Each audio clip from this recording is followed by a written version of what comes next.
حضرت عمر رضی اللہ عنہ ایک موٹے ریشمی کپڑے کا چوغا لے کر رسول اللہ صلی اللہ علیہ وسلم کی خدمت میں حاضر ہوئے جو بازار میں بک رہا تھا۔ کہنے لگے، یا رسول اللہ صلی اللہ علیہ وسلم، آپ اسے خرید لیجئے اور عید اور وفود کی پذیرائی کے لیے اسے پہن کر زینت فرمایا کیجئے۔ اس پر رسول اللہ صلی اللہ علیہ وسلم نے فرمایا کہ یہ وہ پہنے گا جس کا آخرت میں کوئی حصہ نہیں۔ اس کے بعد جب تک خدا نے چاہا عمر رہی۔ پھر ایک دن رسول اللہ صلی اللہ علیہ وسلم نے خود ان کے پاس ایک ریشمی چوغا تحفے میں بھیجا۔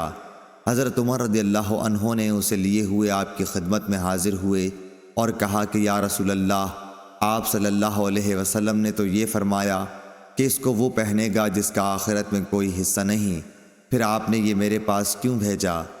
رسول اللہ صلی اللہ علیہ وسلم نے فرمایا کہ میں نے اسے تیرے پہننے کو نہیں بھیجا، بلکہ اس لیے کہ تم اسے بیچ کر اس کی قیمت اپنے کام میں لاؤ۔ صحیح بخاری حدیث نمبر 948۔ عمرو بن حارث نے خبر دی کہ محمد بن عبد الرحمن اسدی نے ان سے بیان کیا، ان سے عروہ نے، ان سے حضرت عائشہ رضی اللہ عنہا نے۔ انہوں نے بتلایا کہ ایک دن نبی کریم صلی اللہ علیہ وسلم میرے گھر تشریف لائے۔ اس وقت میرے پاس انصار کی 2 لڑکیاں جنگ بعاث کے قصوں کی نظمیں پڑھ رہی تھیں۔ آپ صلی اللہ علیہ وسلم بستر پر لیٹ گئے اور اپنا چہرہ دوسری طرف پھیر لیا۔ اس کے بعد حضرت ابو بکر رضی اللہ عنہ آئے اور مجھے ڈانٹا اور فرمایا کہ یہ شیطانی باجا نبی کریم صلی اللہ علیہ وسلم کی موجودگی میں۔ آخر نبی کریم صلی اللہ علیہ وسلم ان کی طرف متوجہ ہوئے اور فرمایا کہ جانے دو، خاموش رہو۔ پھر جب حضرت ابو بکر دوسرے کام میں لگ گئے تو میں نے انہیں اشارہ کیا اور وہ چلی گئیں۔ صحیح بخاری حدیث نمبر 949۔ اور یہ عید کا دن تھا۔ حبشہ سے کچھ لوگ ڈھالوں اور برچھیوں سے کھیل رہے تھے۔ اب یا خود میں نے کہا یا نبی اکرم صلی اللہ علیہ وسلم نے فرمایا کہ تم یہ کھیل دیکھو گی؟ میں نے کہا جی ہاں۔ پھر آپ صلی اللہ علیہ وسلم نے مجھے اپنے پیچھے کھڑا کر لیا۔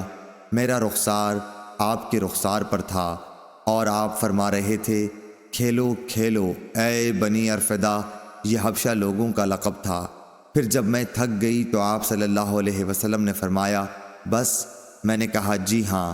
آپ صلی اللہ علیہ وسلم نے فرمایا کہ جاؤ۔ صحیح بخاری حدیث نمبر 950۔